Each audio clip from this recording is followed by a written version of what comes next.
Okay, so good day again. It's Lee again, and we are talking about John Maxwell's Developing the Leader Within You 2.0, and we're on chapter 10, the final chapter. So if I had you should print a certificate for yourself that says, I've completed this curricula. Yeah? So this one's on personal growth. So if you are a note taker and you're not driving, Emma, if you're driving, don't take notes. But this is all about the expansion of leadership through personal growth. The expansion of leadership. So that's cool. All right. Let me move this over here. I'm just adjusting my screen so I can see things. All righty then. Okay. Now, let's talk about growth. Your capacity to grow will determine your capacity to lead. That is a true statement. I'm going to give you a bunch of true statements, and I'm going to give you some big thoughts, and I'm going to give you some questions to talk about with your group. All right? So growth matters. Growth matters. And point number one, this is big thought number one. Growth is the only guarantee that tomorrow is going to be better. Right? Growth is that guarantee that tomorrow will be better. Age and experience, just because you have a tomorrow and because you have a future and because you're getting older doesn't mean you're going to get better. If you remember back to your days of school, your oldest teachers were not your best teachers sometimes, right? Because age and experience aren't the key. I remember, but in our minds, as we get older, you start to glamorize the past. I have a t-shirt I bought at a swim meet a couple of years ago that is totally true. It says, the older we get, the faster we were. So that's true. So as you guys age, all the numbers of sales that you're hitting each month, those will inflate, and you'll tell your kids, yeah, back in the day when I was selling suits. Anyway, it'll be exciting. Okay. So growth is the guarantee that tomorrow's going to get better. So we've got to establish the habit of growing on a consistent basis. That's what Maxwell talks about. And so if you look, when I was speaking with Hong Kong and Perth yesterday, we look at Chenda, we see people like Iva, we see veterans like Yana, Jorgen, Joris, Eustace, all these heavy hitters that are doing really well. And if you're new to the business, you go, wow, it would be so cool to do what they do and to be like them and to hit at those levels. But here's what you don't realize if it's your first year. You don't realize the sacrifice and the hard work that it took them to get there, right? You just see the end result, but you don't see the sacrifice it took to get there. I remember when I was training hundreds and hundreds of students at once at Southwestern, and I was on stage a lot, and so people saw me up there. I would have rookies come backstage, and they said, I would like to do what you do someday. And I would say, well, are you willing to do what I did to do what I do? Did you catch that? There's some sacrifice involved, and that leads to what Maxwell calls the cost question. The cost question. And here it is. Am I willing to pay the price for my dream? Am I willing to pay the price? See, there are tons of people who have big dreams, or they have like these massive goals, but then when it comes to paying the price and growing and changing, they don't, right? People like that. And so you've got to ask yourself, not only am I willing to pay the price initially, but the real question is, am I willing to continually pay the price? Because that continuous, as we said in our last call, it's all uphill, right? It's all uphill when you're being successful. You're never just floating downhill and coasting to your way to success. It's an uphill climb, and that's cool. That's okay. That's how it should be. But every level of growth calls for a new level of change. So you got to think about that. If you're like, okay, I want to hit 50K for the first time, then you have to think, all right, every level of growth calls for a new level of change. And here's the deal. Some of us are super comfortable where we are, right? Yes, you're in a nice comfort zone. And there's nothing wrong with that for a little while. And you're like, well, what's a comfort zone? A comfort zone is doing the same things in the same ways with the same people at the same time and getting the same results. That's your comfort zone. So growth, we've established that growth always requires change. Now, another thing that we talked about in our recording that we did a year ago was the law of the rubber band. I think we talked about this a year ago. We did the 15 Laws of Growth, which is a book I would buy by John Maxwell. Great book, The Law of the Rubber Band. And look what I brought today. This is called an audio-visual aid, a visual aid. So I found a rubber band in my junk drawer downstairs in the kitchen. And I want to make sure that you get this point. So the law of the rubber band says growth stops when the tension between where you are and where you should be stops. All right? So I'll ask you this. What makes a rubber band useful? Because look, if I just got a rubber band and you're like, well, the only way this thing is useful is if it's stretched. See? If there's tension. So this applies to us. If you're right here where you are and where you should be is up here, because you've got this much potential, but you're only using this much, then what you need to do is stretch and feel that tension to make change. That's how you're going to grow. All right.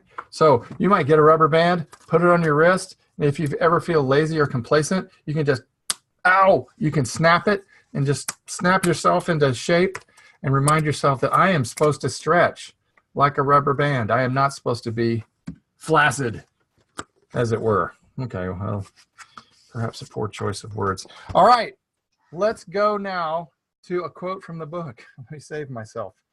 And this applies to the law of the rubber band.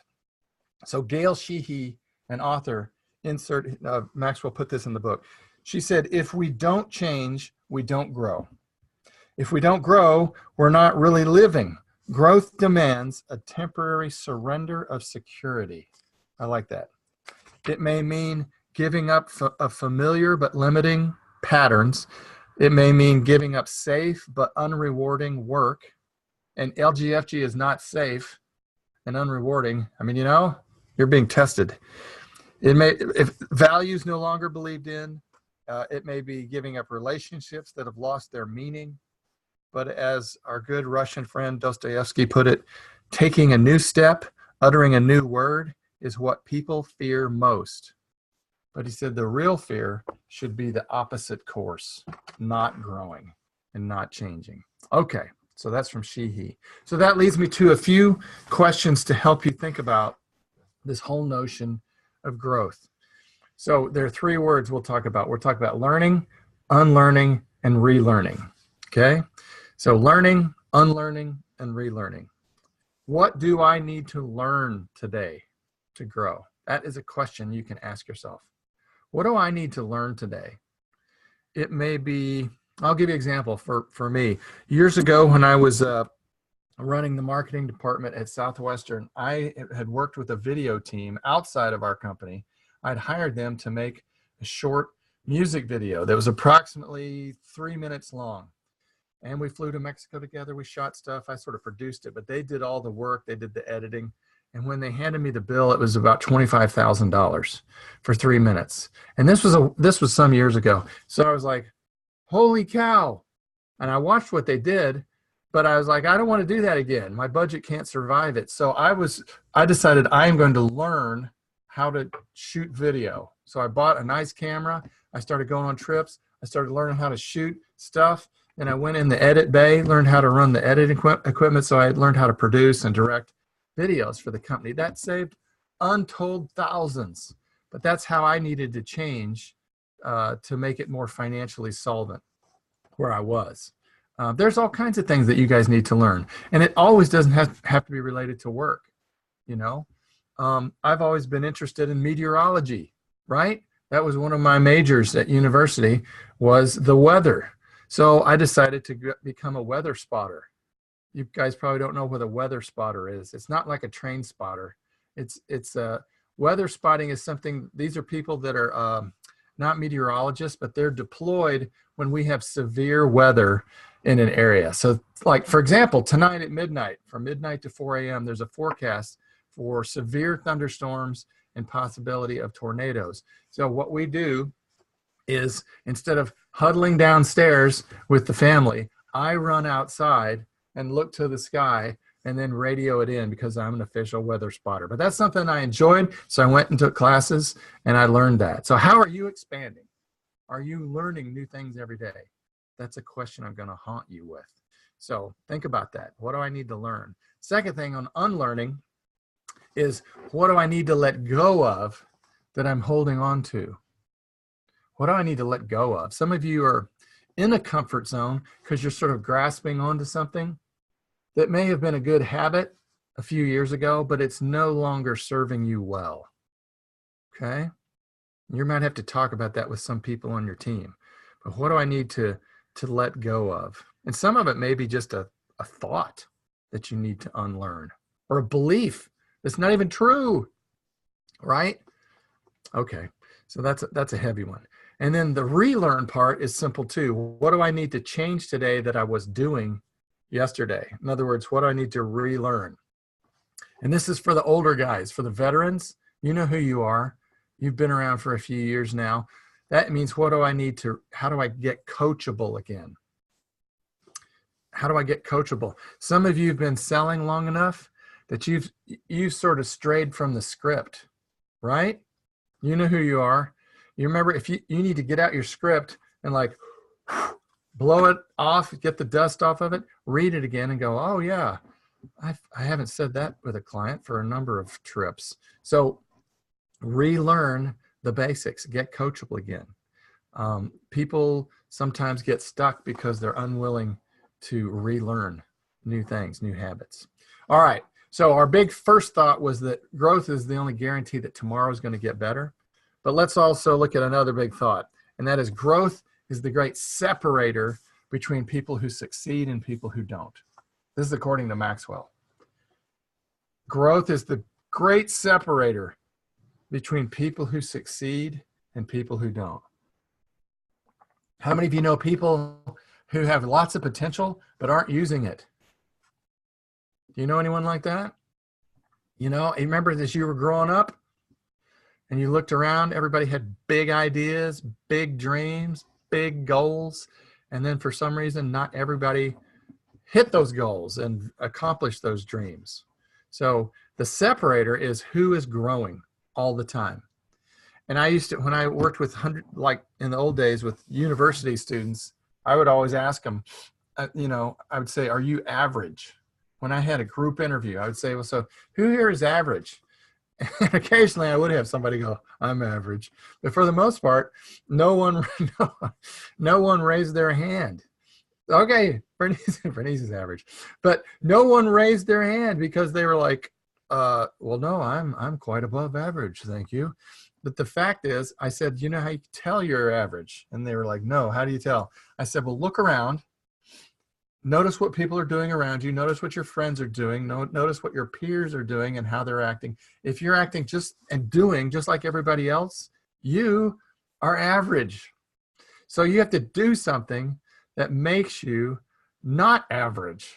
You have to kind of bust out of that. And that's where growth, again, comes in, right?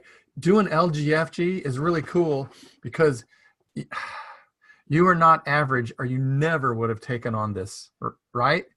I mean, booking buddies, you're sitting there, you probably have friends that still make fun of you. They're like, what? You go sit on the phone all day? That sounds horrible. And you're like, no, I don't want to be average. You know, I want to do well. I want to be above average. So there's this tension, kind of like the rubber band, which I've thrown away somehow. But anyway, that is a big deal. Growth's highest reward is not what you get from it, but what you become from the growth. So I'm going to encourage you not to be average. Keep doing what you're doing, and that'll help you out. There is this other law that he mentions, which is absolutely true, and I've talked to some of you about this, but it's the law of diminishing intent. The law of diminishing intent. You're like, what's that? Well, here it is. You tell me if this has ever applied to you. It applies to me. The longer you wait to do something you know you should do now, the greater the odds you will never do it. Have you experienced that? Because of fear, right? I mean, think about it. Sometimes there's someone you want to ask out and you don't do it, but you get out your phone and you're like, okay, I'm going to call her. Well, oh yeah, I think probably this wouldn't be a good time to call her because she's probably with friends. All right, well, I'll call later, and you put it off. And each time, or a prospect, have you ever done that with a particular firm that you developed a fear about for no reason? You're just like, oh yeah, they always treat me shabbily. So I am just going to wait to a better time to call because I know that those secretaries they're never in a good mood at this time of the day. Well, the longer you wait, the more you put it off, your chances of actually doing it grow minimally. I mean, it doesn't work out well at all. So that's the law of diminishing intent. And what's the answer to that? Some of you are the same way with floating. You're like, I should go float that guy. He's just sitting over there. I know I'd get his card, but I really can't because I'm too afraid. So I'll just sit here and sip this coffee. Yeah. So that's the law of diminishing intent, and you never act. So the answer is act now. That's how you beat that law of growing fears, is just take action. You know, what the heck? All right. Third big thought is from Maxwell is for growth to be maximized, it must be strategic. So you can write down, growth must be strategic. When I was younger, I had the great opportunity to meet with a guy a few times who's used to consult he's the head of the Small Business Association here in America. His name is Jack Ferris, and he used to consult with presidents. Like he met with President Reagan. I thought, well, that's cool. I get to sit down and talk to this guy, and he would coach us. And he said, okay, Lee, here's your personality with the disc profile and all that stuff. And he said, your tendency is to fly by the seat of your pants, is to like make up stuff and not be organized. So here's your big key to being a successful young sales manager. And I was like, all right, what is it? I got out my pen. I was ready to write. He said, you need to develop strategic systems. I was like, ugh, that sounds boring. But it was true. Systems is what I needed. So the question for you is your growth strategic? So let me give you some questions to think about. Here's one. Where should I focus my growth? The big picture. Where should I focus my growth? Is it in prospecting? Is it in handling? I don't know. There's so many aspects of your job, and all of you kind of struggle with different areas. Where should you focus? Here's another question. Resources. What resources do I need to grow? You know? Do I need a new phone headset? You know, it's like when I started these calls, I had a crappy little mic I was using off my laptop. Now I got this monster. Look at that, mama. Yeah. So hopefully the recordings are pretty good. Plus I feel good about myself with this big mic. But that's a resource I just invested because I thought, you know, and I can't really show you my camera. Yeah, because I'm using it. But anyway, I bought a nice webcam because I thought, heck, these ought to look HD if we're doing these. So anyway, what resources do you need to do your job? Here's another question. How much time should I spend on each area? Because each area of growth isn't necessarily the most important. So how much time in each area? And we've talked about this other question. What mentors do you need? Have you identified somebody as a mentor that you can pursue and just pick their brain, ask questions? And here's another question. I'm just throwing them all out there. Sorry, I'm going fast. What strengths can I develop? All of us have different strengths. What strengths can you really zero in on to help you grow and change? And some of you, if you've been around for a couple of years, you know I've talked about purpose and core values a lot. and I will continue to do that because it's so important to leadership. But what core values do I need to include in my little plan? All right, so talk to your team or people that you work with about those questions, because you know what? Growth can't be random. It's not a random thing. It needs to be strategic. And here's another thought. This is like a sub point to this strategic planning, is how will you measure your growth? How are you going to measure it? Because if you're like me, I'm with myself every day, so it's hard to see progress, right? So you don't notice. Think of a time when you hadn't seen a friend for a while, like a few years, and then you saw him, and she said, "Wow, you've put on some weight," or something like that. "Have you been eating desserts at every meal?" Something really complimentary. And you're like, "Oh, I didn't realize I had done that," because you're with yourself. Or, some of you had nieces and nephews, little kids, and you haven't seen them for a couple of years. And then you see them, you're like, "Whoa, look at you. Look, you've grown so much." Well, it's good to have benchmarks so that you can measure your growth. That's what John Maxwell does. What he does something smart. Once a year, he sits down for at least a day and looks back and does his growth measurement. He assesses once a year so he can see changes. What I did at Southwestern, since I was doing marketing projects for the most part, is I sat down. A lot of it, what you could do is measurable. You could say, well, my closing percentage is 50% and my call ratio, whatever. You've got all these stats that you can deal with. You can measure those. I just kept a list of all the projects that I'd accomplished because I wanted to look back and go, wow, we actually did some good things this past year. That's a way of measuring things. So how can you do that? Maxwell, one of the things that makes him really effective is that he has a way to file everything he learns, right? So you should read about that. He files what he learns because he says the number one time waster is looking for things that are lost, right?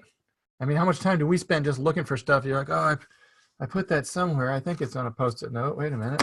I think I filed that here. No, wait a minute. So develop us. Here we are, systems. He files ideas, notes, quotes, stories. What is your system to do that? Okay.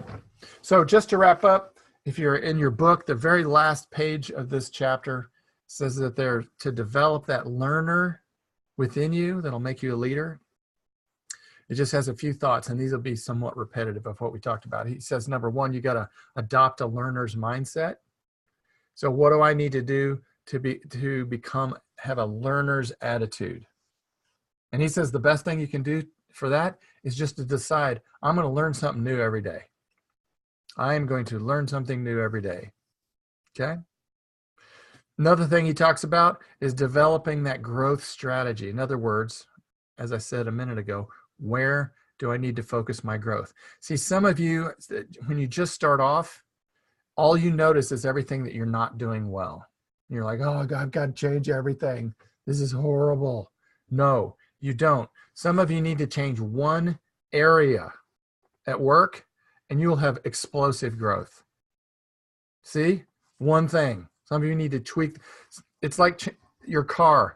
Some of you need to go in and just get you an oil change on your car, and you're like, okay, wow, that really runs better since I haven't changed my oil in 50,000 kilometers. You're like, oh, that's. Some of you need the car mentality. Where to go? Okay. Some of you have to get your whole car overhauled, right? I mean, because your car is wrecked. You're like, I have done lots of dumb things. Fine. But some of you just need to change a little something. Okay? So final thought here on the questions is, how can I grow every day? How can I make this a daily mission? What's my routine? When will I take time to do quadrant 2? Remember quadrant 2? Those are things that are important, but not urgent. When will I reflect? Because what all I got to do if I were to follow you guys around with a video camera and just videotape each of your days, I could tell who was going to do well and who wasn't just because of their daily routine.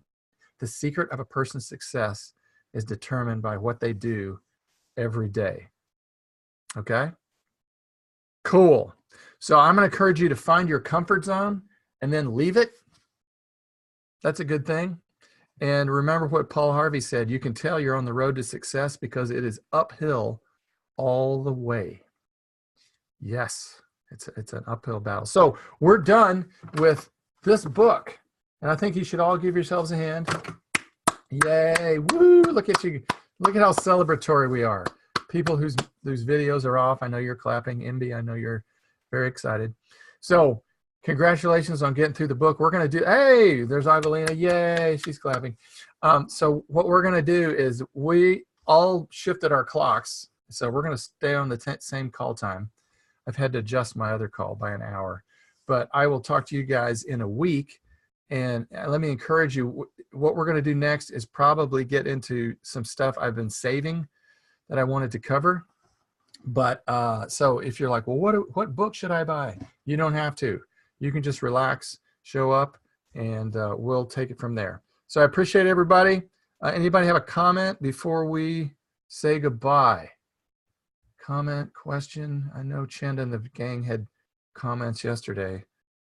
But yeah, and just to tell you what Chenda said before we wrap, he said what he noticed, an area that he could grow was that he started running again, like running on a track, and he started practicing self-talk again more fully, because when he started doing that, like I'm enjoying this, I'm getting faster, then that actually worked, and he kind of got away from that, he said.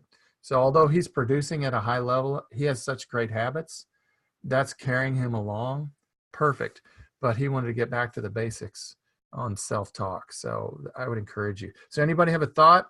I'm going to let you go. No thoughts. Everybody's staring. Excellent. Thank you for tuning in. We will do this next week, same time, same place. Have a great one. See ya.